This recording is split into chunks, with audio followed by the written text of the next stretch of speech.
Todo yakap na si Gretchen Barreto sa kanyang bunsong kapatid na si Claudine Barreto nang pumunta ito sa burol ng kanilang ina na si Inday Barreto.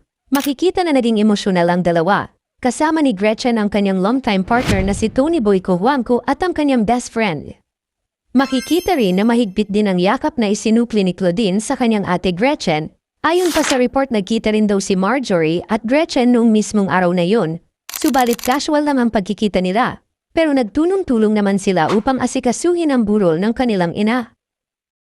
Todo yakap na si Gretchen Barreto sa kanyang bunsong kapatid na si Claudine Barreto nang pumunta ito sa burol ng kanilang ina na si Inday Barreto. Makikita na naging emosyonal ang dalawa. Kasama ni Gretchen ang kanyang longtime partner na si Tony Boy Cojuangco at ang kanyang best friend. Makikita rin na mahigpit din ang yakap na isinukli ni Claudine sa kanyang ate Gretchen.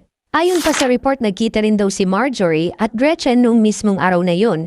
Subalit casual lang ang pagkikita nila. Pero nagtulong-tulong naman sila upang asikasuhin ang burol ng kanilang ina.